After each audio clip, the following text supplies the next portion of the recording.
Hey everyone, welcome to part 2 of plumbing our van. If you missed the first episode, go ahead and click that link in the top right corner to catch up.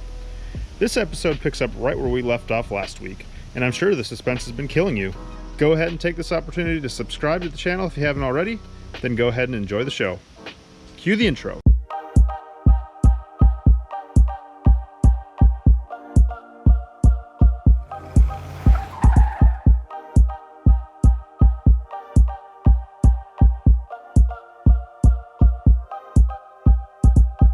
The gray tank did not work.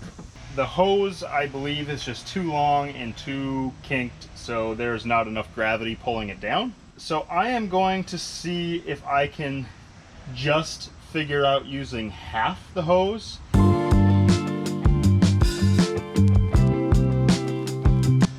Alright guys, troubleshooting seems to have worked. The connection point that I had, that brass piece between the bottom connector, I put through the lid, and then so that connector is right there, and then this connector I left with the brass piece that went into the tube and connects into the piece that's supposed to act like the P-trap. That's that Camco drain, and so this can connect right there. It basically is in line for where that piece will be. But, here's a full water bottle.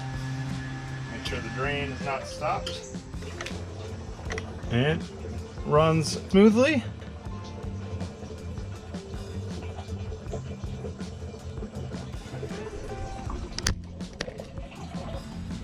Sweet.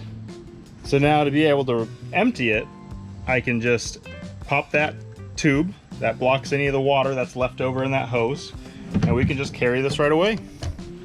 Got the freshwater tanks put in here now that we figured out the gray water. So I'm going to use all PEX SharkBite fittings for all of our plumbing. One of them that I was planning to buy but didn't while I was at Lowe's is an L, and I think I'm going to have to go pick that up before we finish where it pulls out of the tanks for the freshwater.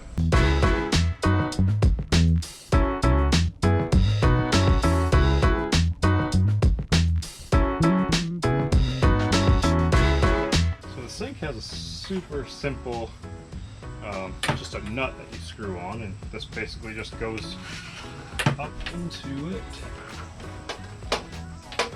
Just gotta make sure the faucet is straight. Alright, so that nut is tightened down there. So you can see those two screws up there, those tighten down onto the countertop, so that this doesn't move anymore. So right now there's a little bit of movement. So I am going to go ahead and grab a screwdriver and tighten those down. So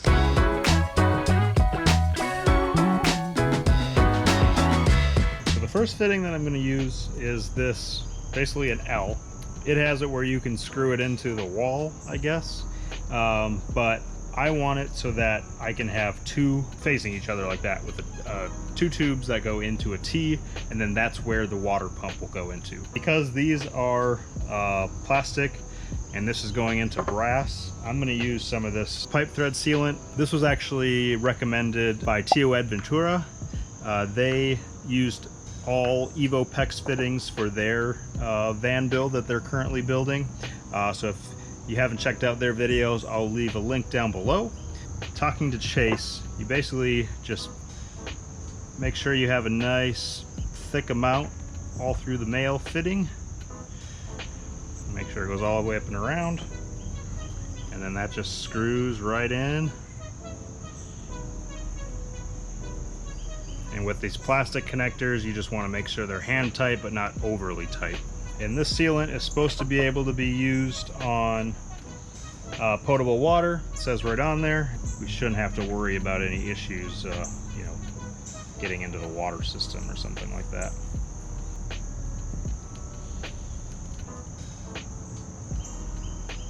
Okay, so I'm making sure they're hand tight but not overly tight, because that is how plastic fittings will break. So for that next fitting, I am going to grab some of that PEX tubing, and we're going to place this T right in between it. One of the things I am not sure is how far that PEX tubing goes into the fitting before it clicks into place.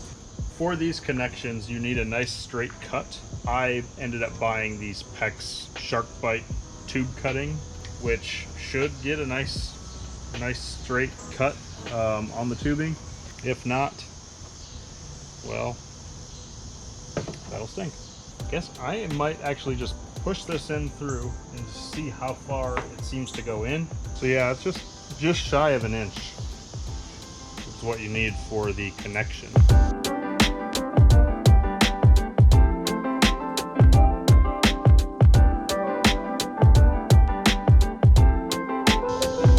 Check that out. These are perfectly balanced between each other. And now this, I will have a little piece of tubing coming off of, and it will have the connection piece for where the water pump pulls water out of both of these tanks. All right, so this white tubing is a Shurflo or Pentair silencer tubing. So that's one of the things I suggest, is to have this going into and out of the pump so that you don't hear the vibration as much in like the hard plastic PEX tubing. And so I have another one of those EvoPEX that will click right onto the tubing, and then this brass fitting is a 1/2 inch male into the female of this. There we go. And so this can rotate around wherever I would need it. You know, so hopefully it will fit right between these jugs, no issue, and we can screw that piece on that will pull into the pump. One of the things for these EvoPEX pieces, to know that they are connected, do you see these little green pieces? They are not visible until after you push in and make a solid connection. It's kind of hard to see in this light now. I guess you gotta hit the light just right, but you can see that one right there is green. In there, it's hard to see on this outside piece. So that is how you know that your connection is solid, and you should not have to worry about any leaks from them. All right, so here are our full water tanks, pretend. Those tubes will get sucked up through here, in through here. It'll go through the Shurflo filter into the Shurflo water pump. That's what's pulling it out. There's a pipe, that tube that goes up and over to the accumulator tank, which is something that helps keep pressure in the lines. It'll make sure that you're not turning your pump on as frequently as you might otherwise if you didn't have one.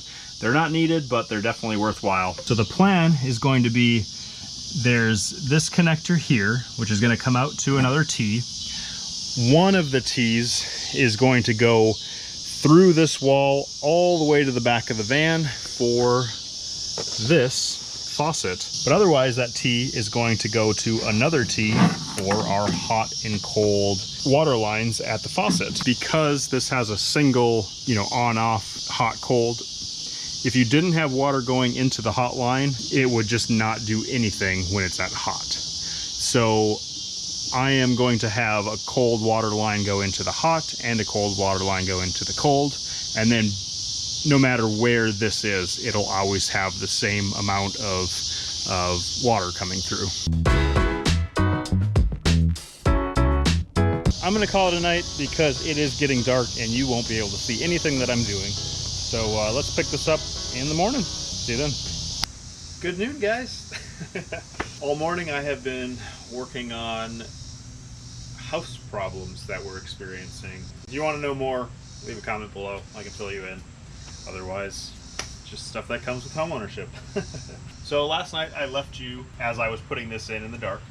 It is the hose that goes all the way to the back. So from there we're going to have this Dura faucet, which will basically be a shower, bike wash, dog wash, whatever it be, of the back. So I am basically going to elbow it into a shutoff valve, which this will allow us to shut the water running to that hose connector off altogether.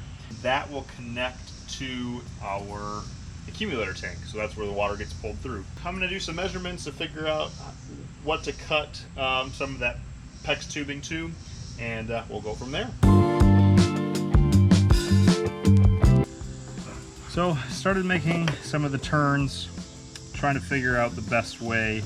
So my plan is going to be 2 of these is where the hot and cold water taps will be. That will be connected like that. The water pump will come in here, and this is going to be out of the pump into the hose that's in the back of the van.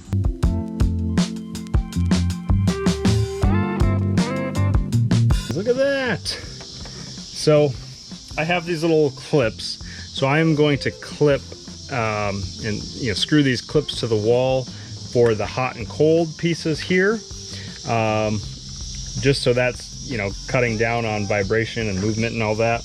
These pipes are flexible enough that I can move them out of the way to get the jugs out underneath them. So I'm going to put a couple of these on just to clean this up, but as for now, so you can kind of get an idea, there'll be a hot and cold tap that you can shut the water completely off in case there's any leaks or anything else that you need to do at the faucet. This one comes out of the accumulator tank at the T the opposite direction, which you can turn on and off here, and that goes back into the back of the van and will be to that shower hookup. So I'll leave that one turned off for now.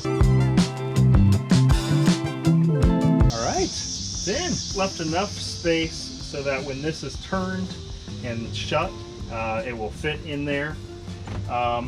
When that door is on there, everything should fit in no problem. And then I put a little padding behind the accumulator tank just to be safe that it's not rubbing on there or having any issues. It is about to storm, I think. I've been hearing some crazy loud thunder booms. So I am going to just call it a day. One of the last things that we got to work on for plumbing is in the back of the van, which is this piece here. That is going to connect onto this female SharkBite fitting. It's a brass female 1/2 inch to connect to this, and then a push connector there. So I am actually going to wait to put on the sealant, thread sealant. The main reason being is I have not finished the wheel well box that I'm going to have back there, and this is actually going to sit in that wheel well box. So I am going to kind of just get a general idea of where it's going to go, and we'll cut the tubing to fit in that regard. So my plan is to use some of those plastic 1/2 inch clips like this to hold the tubing right here on the bottom of the footboard of the bed. So the first thing I'm going to do is make sure to cut the tubing off. I'm guessing just right into where our wheel well is. We got those little clamps holding it in place in a few spots along the way. It elbows down, elbows over, and then this piece will sit on the outside of whatever box I end up making for the wheel well. I just haven't gotten that far yet. I know a lot of people do that as one of the first things in their build, but I've been trying to figure out if we're going to be able to make tote storage to the right of the bikes. So it's all dependent kind of on handlebars, how much space I can make over to the side. That's something that we're going to do in the future here. But for this, I left it so that I can cut tubing to extend this out as far as we need, and then it will sit flush with the outside of that box wherever it be. I switched around the order a little bit because these big jugs were pushing on the pump and I didn't really want to deal with that. Now that all the plumbing is in, except for I guess the back hose spot, we're going to put in a switch. This will cut power on and off to the pump. There are a positive and negative wire coming out of the pump, and then I have a cord coming in to bring power to the pump, and then a negative back to the fuse box.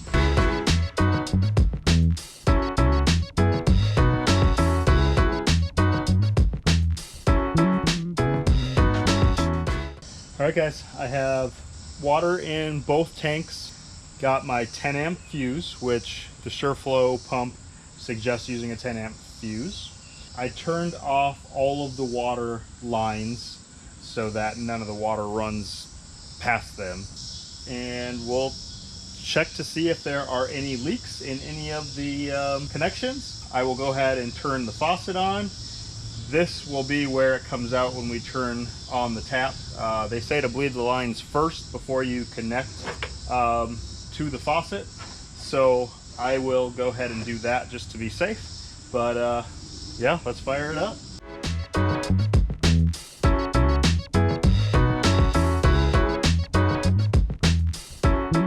No leaks at the water supply there. Definitely not going to turn this one on because we don't have anything in the back yet. Yeah, no water at those connection points. So I'm basically just checking the ones that are hand tight. They're plastic on plastic. They're all the Shurflo connections, except for a couple of them are Shurflo connections to the brass from the SharkBites. And there are no leaks whatsoever in any of those. The next thing will be turning on the tap. Wanted to give you another little close-up inside. So the connections I'm most worried about are anywhere these white vinyl pipes are going into and out of the pump. No issues there. I figured the caps might have issues, but not having any issues there. Into the accumulator and out of the accumulator are other hand-tightened Shurflo. No water there. And the SharkBite tubing, of course, I wasn't really worried about it because of how spot on they are with their product. So I guess the next thing is to connect the faucet. So here is the weight that goes on this piece. So you just slide that on, and then these pieces just pop in together, and it connects with this little connector piece, and then you just pull to make sure the connection is tight, and looks to be good to go. Jumped inside, let's check it out. Woo! Between hot and cold, it runs exactly the same. It's pouring down, no problem. Still not a single leak in the system.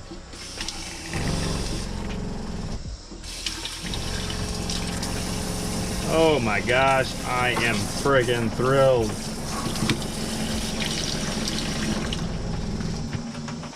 Woohoo! Oh my gosh. I expected this to go really bad, and it has, other than having to run to lows a couple times, has gone off without a hitch, no problem whatsoever.